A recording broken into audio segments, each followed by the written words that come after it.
अप्पी आमची कलेक्टर या मालिकेच्या आजच्या भागात आपण पाहणार आहोत. अपर्णा अर्जुनला विचारत असते की जर मी तुला अमोलबद्दल सांगितलं असतं तर तू दुसरा साखरपुडा केला असता का. मात्र त्यावर अर्जुन काहीच उत्तर देत नाही. तर अप्पी रडतच म्हणत असते की अर्जुन, मला माहिती आहे तू साखरपुडा केला नसता. माझा तुझ्यावर पूर्ण विश्वास आहे आणि म्हणूनच मी तुला अमोलबद्दल काही सांगितलं नाही. कारण मला बाबांच्या तब्येतीची सुद्धा काळजी वाटत होती.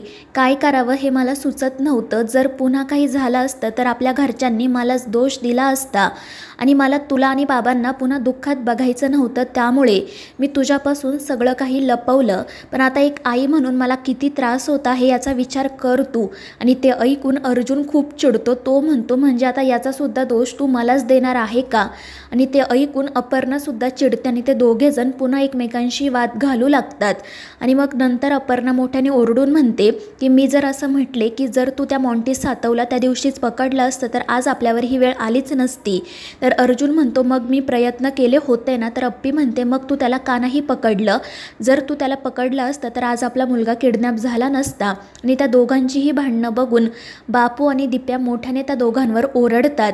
बापू म्हणत असतात की अरे काय चाललंय तुमचा मुलगा तिकडे किडनॅप झालाय आणि तुम्ही एकमेकांशी का भांडण करताय. बापूंचं बोलणं ऐकून ते दोघेही गप्प बसतात. तर बापू त्या दोघांनाही समजवतात आणि म्हणतात की तुमच्या दोघांमुळे त्या लेकराला त्रास होत आहे. गेली 7 वर्ष ते बापापासून लांब आहे. आणि ते अर्जुनला सांगतात की जेव्हापासून तो पुण्यात आला आहे तेव्हापासून तो तुझा शोध घेतोय. सतत आम्हाला विचारत असतो की माझे बाबा कसे दिसतात आणि आम्ही तुझं जे काही वर्णन केलं त्यावरून त्याने तुझं चित्रही काढलं. आणि हे सगळं काही ऐकून अर्जुनला खूप वाईट वाटतं. तर दिप्या म्हणत असतो की दाजी, तुम्हाला नाही कळणार त्या लेकराला तुमच्याबद्दल किती ओढ वाटते ते. आणि सगळ्यात महत्त्वाचं म्हणजे त्याला कळलंय की तुम्हीच त्याचे बाबा आहात. आणि ते ऐकून अप्पीला आणि अर्जुनला तर धक्काच बसतो. अप्पी म्हणत असते की दिप्या हे काय बोलतोय तू. आणि त्यावर दिप्या म्हणतो की हो दिदे, अमोलला कळलं होतं की दाजीच त्याचे बाबा आहेत. आणि मग त्यानंतर तो त्या दोघांना सांगू लागतो की तू अमोलला शहेनशाची गोष्ट सांगितली आणि त्यावरून त्याने अर्जुन दाजींचं चित्र काढलं. आणि दाजींच्या साखरपुड्याच्या दिवशी त्याला कळलं की हेच त्याचे बाबा आहेत आणि म्हणूनच त्याने दाजींना मिठी मारली. आणि मग अर्जुनला ते सगळं काही आठवतं आणि तो रडू लागतो. तर अप्पी म्हणत असते की तुला हे सगळं कसं माहीत.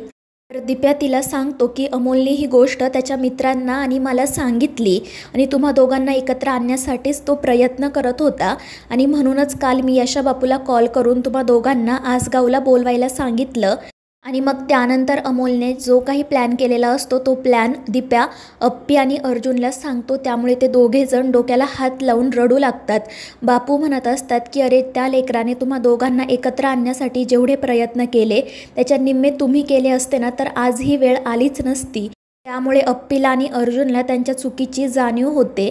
तर दुसरीकडे तो मॉन्टी सातव आणि त्याचे गुंड अमोलला एके ठिकाणी घेऊन जातात. त्यांनी अमोलचे डोळे बांधलेले असतात आणि मग त्यानंतर ते त्याचे हातपाय देखील बांधून टाकतात. अमोल मात्र मोठमोठ्याने ओरडत असतो आणि त्यांना सोडायला सांगत असतो. तर ते गुंड त्याला धमकी देत असतात की जर तुझ्या आईबापांनी आमचं ऐकलं असतं तर आज तुझ्यावर ही वेळ आली नसती. आता गपगुमान इथे बसून राहा. मात्र अमोल काही गप्प बसत नाही. तो म्हणतो की मी सिम्बा आहे, सिम्बा, आणि माझे बाबा शहेनशाह आहेत. ते तुम्हाला सोडणार नाही. ते मला वाचवायला इथे नक्की येणार. आणि त्यामुळे ते लोक त्याच्यावर अजूनच भडकतात आणि त्याला काही खायला प्यायला सुद्धा द्यायचं नाही असं ठरवतात आणि तेथून निघून जातात. तर अमोल मोठमोठ्याने अपर्णाला हाका मारत असतो आणि रडत असतो. त्यानंतर अमोलने काल जे नाटक केलेले असते ते नाटक दिप्या अप्पी आणि अर्जुनला दाखवतो आणि ते बघून ते दोघेही रडू लागतात. आणि मग त्यानंतर ते रडतच एकमेकांना मिठी मारतात. बापू आणि दिप्या त्या दोघांना एकत्र बघून खूप खुश होतात. अप्पी रडतच म्हणत असते की अर्जुन, मला काही माहीत नाही पण मला आत्ता आपला अमोल आपल्यासोबत इथे हवा आहे. तर अर्जुन तिला शांत करत म्हणतो की अप्पे तू काळजी करू नको, मी आपल्या अमोलला काही होऊ देणार नाही.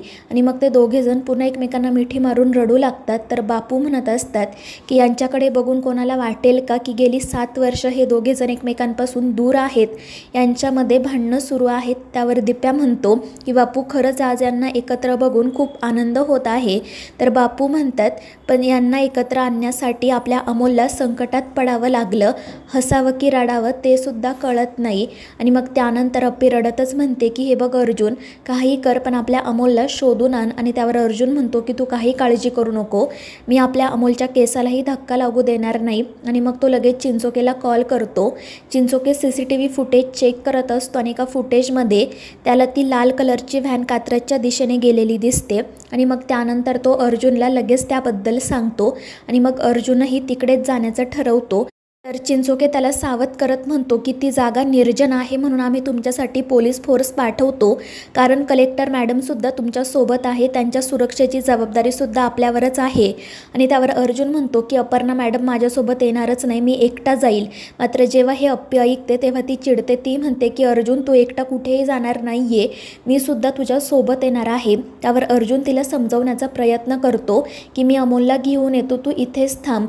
मात्र अप्पी काही ऐकायला तयार नसते, ती म्हणत असते की तो माझासुद्धा मुलगा आहे आणि माझ्यामुळे त्याच्यासोबत हे सगळं घडलंय, मी येणार। मात्र अर्जुन तिला म्हणतो की अप्पे तू माझ्यासोबत आली तर तुझ्याही जीवाला धोका निर्माण होऊ शकतो, मी तुझी काळजी घेऊ की अमोलला सोडवू। आणि मग अर्जुनचं म्हणणं बापू दीप्याला सुद्धा पटतं, ते देखील अप्पीला समजवण्याचा प्रयत्न करतात पण ती काही ऐकायला तयार नसते, त्यामुळे नाईलाजाने अर्जुन तिला त्याच्यासोबत घेऊन जातो। तर दुसरीकडे अमोल मोठमोठ्याने अप्पीला आणि अर्जुनला आवाज देत असतो आणि मग त्यानंतर तो म्हणतो की काही झालं तरी घाबरायचं नाही, मी शहेनशाचा मुलगा आहे, माझे बाबा मला सोडवायला नक्की येणार। आणि मग त्याचा आवाज ऐकून एक गुंड त्या ठिकाणी येतो, तो त्याला विचारत असतो की का रे, का ओरडतोय तू? तर अमोल म्हणत असतो की माझे बाबा शहेनशाह आहेत आणि ते मला इथे सोडवायला नक्की येणार। आणि ते ऐकून तो गुंड हसू लागतो। तर अमोल त्याचीच मस्करी करत म्हणत असतो की काका पुन्हा एकदा हसून दाखवा ना। आणि तो गुंड हसल्यावर अमोलही हसायला सुरुवात करतो। तो म्हणत असतो की माझे बाबा तुम्हाला सोडणार नाही, एवढं लक्षात ठेवा। आणि ते ऐकून तो गुंड म्हणतो की तू तर पाणी पाजायच्या सुद्धा लायकीचा नाही। आणि मग त्याने अमोलसाठी आणलेलं पाणीसुद्धा तो त्याला देत नाही आणि तेथून निघून जातो। दुसरीकडे चिंचोकेने सांगितलेल्या लोकेशनवर अप्पी आणि अर्जुन पोहोचतात, त्या ठिकाणी एक पडका बंगला असतो। अप्पी लगेच त्या दिशेने जाण्यासाठी निघते, अर्जुन तिला समजावतो मात्र ती ऐकत नाही आणि मग ते दोघेजण त्या पडक्या बंगल्यात जातात। ते तिथे सगळीकडे शोध घेतात पण तिथे त्यांना अमोल कुठेही सापडत नाही, ती लाल रंगाची व्हॅन मात्र त्या ठिकाणीच असते। अप्पी आणि अर्जुन पटकन त्या व्हॅनजवळ जातात तर त्यावर त्या दोघांसाठी एक चिठ्ठी चिटकवलेली असते आणि त्यामध्ये लिहिलेलं असतं की मला तुमच्या मुलाला किडनॅप करायचं नव्हतं, मात्र तुम्ही माझं ऐकलं नाही म्हणून मला हे पाऊल उचलावं लागलं आणि मला तुमच्या मुलाला मारायची सुद्धा इच्छा नाही आहे, पण हे सगळं तुमच्या हातात आहे। जर तुम्ही उद्यापर्यंत माझ्या माणसांना सोडलं तर मी तुमच्या मुलाला सुखरूप घरी आणून सोडेल, नाहीतर मग मला त्याला मारावंच लागेल। आणि ते ऐकून अप्पी आणि अर्जुन दोघेही घाबरतात।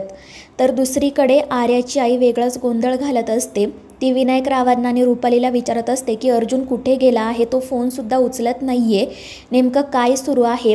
त्यावर कदम तिला समजवण्याचा प्रयत्न करतात की अहो तो टेन्शनमध्ये असेल, अमोल किडनॅप झाला आहे। पण आर्याची आई काही ऐकायला तयारच नसते, ती म्हणते की अर्जुनला त्याचा मुलगा सापडल्यावर तो या लग्नासाठी होकार देईल का? आधी तुम्हाला घाई होती म्हणून आम्ही साखरपुडा केला आणि आता तुम्ही म्हणताय की हे सगळं बोलायची ही योग्य वेळ नाही आहे, नेमकं काय आहे तुमच्या मनात? जर माझ्या मुलीचा साखरपुडा मोडला तर तिने कुठे जावं? त्यावर कदम तिला समजवण्याचा प्रयत्न करतात मात्र आर्याची आई काही ऐकायला तयार नसते आणि त्यामुळे रुपाली म्हणते की तुम्ही काही काळजी करू नका, मी तुम्हाला शब्द देते की अर्जुन भाऊजी आर्यासोबतच लग्न करतील आणि तीच या घरची सून होईल। आणि ते ऐकून कदम मात्र चिडतात। दुसरीकडे अर्जुन चिंचोकेला कॉल करून सांगतो की ह्या ठिकाणी अमोल नाही आहे, मात्र व्हॅनवर आम्हाला एक धमकीची चिठ्ठी मिळाली आहे। आणि त्यावर चिंचोके म्हणतात की हो साहेब, कारण त्या बंगल्याच्या दिशेने बऱ्याच गाड्या गेल्या होत्या आणि यापुढे आपल्याला CCTV फुटेजमधून काही मदतही मिळू शकत नाही, त्यामुळे मग अप्पी काळजीत पडते। तर अर्जुन मनाशी म्हणत असतो की तुला स्वतःला बाप म्हणून लाज वाटायला हवी, तुझ्या मुलाला कोणीतरी किडनॅप करून घेऊन गेला आहे आणि तू मात्र काही करू शकत नाही। आणि मग तो अमोलला कसं शोधता येईल याचाच विचार करत असतो। तर मित्रांनो, या मालिकेच्या पुढील भागांच्या अपडेट्ससाठी आपल्या चॅनेलला सबस्क्राईब करा।